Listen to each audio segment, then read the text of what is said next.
गुले अदन और जादू का दरख्त एक दफा का जिक्र है।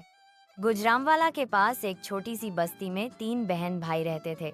गुले अदन सबसे बड़ी और अक्लमंद बहन, शबान अली हौसमुख और होशियार, आर और अरहम सबसे छोटा लेकिन दिल का सबसे प्यारा। यह तीनों हर रोज सुबह उठने के बाद एक दूसरे को कहकर मुस्कुराते थे। एक दिन का अजब सफर। एक दिन जब तीनों जंगल के करीब खेलने गए, अरहम को एक चमकदार पत्ता मिला।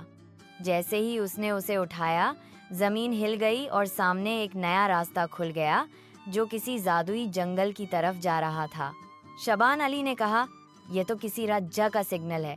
गुले अदन ने मुस्कुराकर हाथ पकड़े और कहा, चलो, लेकिन सिर्फ एक दूसरे का साथ नहीं छोड़ना। तीनों बच्चे उस रास्ते पर चले जहां सब कुछ बदला हुआ था। दरख्त बोलता था, हाँ, फूल हौंस रहे थे और हवा में मिठास थी। जादू का दरख्त अचानक एक बड़ा चमकता हुआ दरख्त सामने आया। उसके पत्ते सोना लग रहे थे और जड़ से रोशनी निकल रही थी। दरख्त ने में कहा, सिर्फ वो बच्चा जिसके दिल में मोहब्बत, सच्चाई और हिम्मत हो मेरी चाबी ढूंढ सकता है।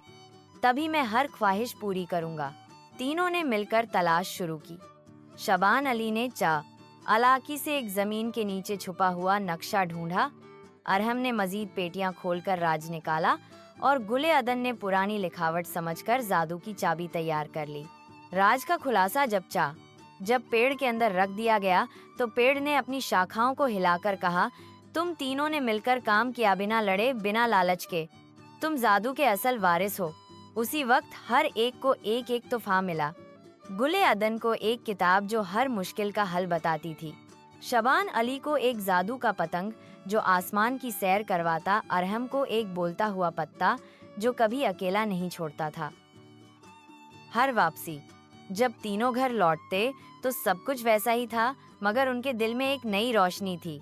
साथ रहना, एक दूसरे की मदद करना और नेकी का जादू हर वक्त काम करता है।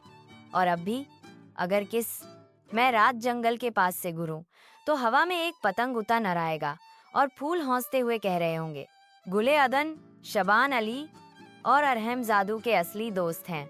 सबक, मोरल, उन लोगों के पास होता है जो सच्चे, मिलनसार और हिम्मत वाले होते हैं, और सबसे बड़ा जादू है एक दूसरे का साथ।